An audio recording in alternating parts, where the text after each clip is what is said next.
Comme le veut la tradition, la mosquée El Jama' El Kbir d'Alger avait rendez-vous hier soir avec la célébration du Mawlid el-Nabawi Sharif.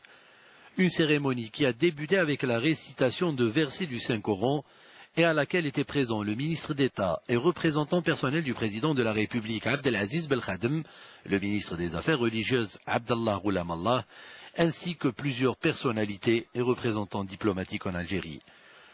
Une occasion dont la valeur spirituelle n'est plus à démontrer. Nous sommes très contents et très optimistes en voyant à quel point les gens tiennent à célébrer la naissance du prophète, alayhi salatu salam, en évoquant sa sunna ou sa tradition.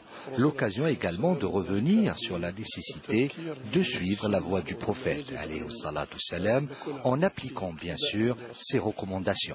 La célébration du Mawlid el-Nabawi Sharif se fait à travers toutes les mosquées d'Algérie en évoquant la sunna du prophète, que le salut soit sur lui, et en récitant le Saint-Coran. C'est une occasion aussi pour réunir les différentes générations, permettant aux jeunes de bénéficier de l'expérience et des conseils de leurs aînés.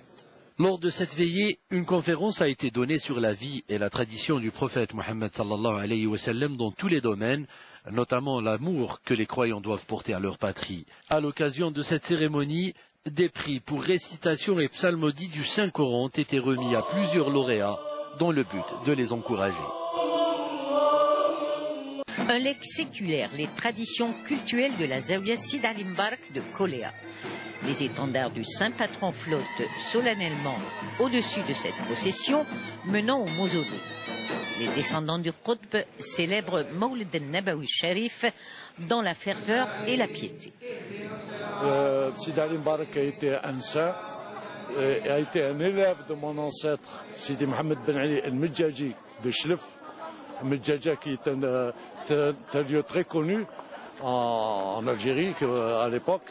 Et ses élèves ont été Sidi Ibrahim al-Roblini, Sidi Ali Mbarak de Koléa, Sidi Daoud, Sidi Sahnoun, beaucoup d'hommes illustres, de gens qui ont été à la hauteur et qui ont rehaussé l'islam à l'époque. Du mausolée, tous les adeptes de Sid Ali Mbarak se dirigent vers la Zaouia, une demeure qui ouvre ses portes, selon les us et coutumes de la Warda, à tout le monde. Je continue une lignée de 4 siècles,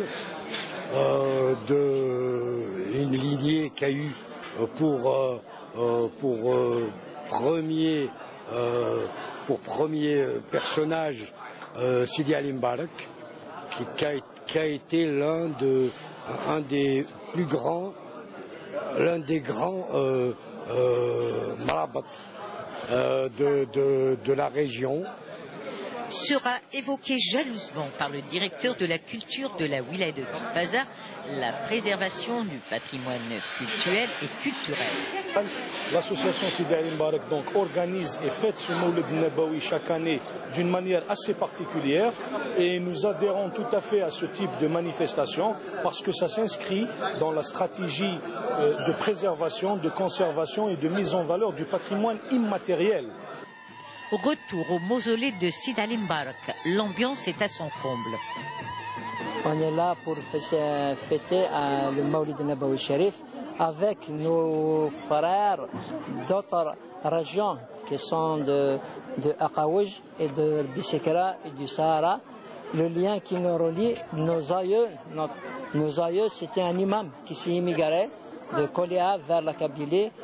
Chaque année et par centaines, les pèlerins de la Zaouia se réunissent pour commémorer l'avènement de la religion de l'islam par la naissance de Mohammed, que le salut soit sur lui.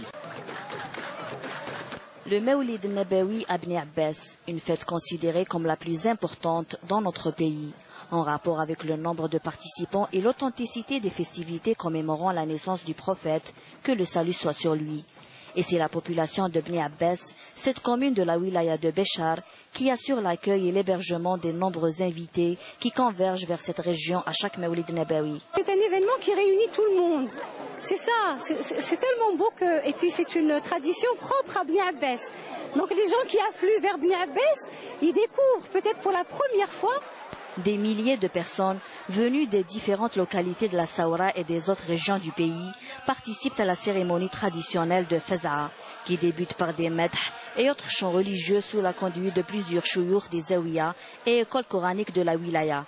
Une trentaine de troupes de Baroud prennent le relais pour célébrer la naissance du prophète, que le salut soit sur lui. À Bani Abbas, et depuis des siècles, on célèbre la naissance du prophète, que le salut soit sur lui. Les festivités se déroulent dans les mosquées du 1er au 12e jour du mois lunaire Rabi' al-Awwal. Les activités organisées sont d'ordre religieux, culturel et populaire. Du couscous bien garni de viande et de légumes sera servi aux visiteurs en signe de bienvenue et de partage. Les montagnes de Tafet pourraient en témoigner. Dans ce village sétifien, la tuisa est une vieille tradition. Elle a même grandi avec le nombre de ses habitants. Cette année, la liste s'étend à 450 familles. C'est une tradition instaurée par les Moudjahidines au temps de la guerre de libération. C'était une manière de créer l'esprit de fraternité et la notion de partage entre les Algériens. Et voici la petite mosquée du village, petite par la taille mais grande de son histoire, le lieu où tous les maoulides du village se fêtent. Le projet de construire une nouvelle mosquée peine ses habitants qui ont du mal à la quitter définitivement. Elle a été construite pendant l'ère coloniale. Elle a joué pleinement son rôle durant la colonisation. Et puis après l'indépendance, elle a été délaissée en quelque sorte pour plusieurs facteurs. Aujourd'hui, les habitants de cette localité ont décidé de rénover, de la refaire, la reconstruire de nouveau suivant les règles ou les normes architecturales actuelles. À la fin de la célébration du Mawlid Nabawi Sharif, des prix honorifiques ont été distribués aux lauréats des meilleures récitations et psalmodies du Saint-Coran.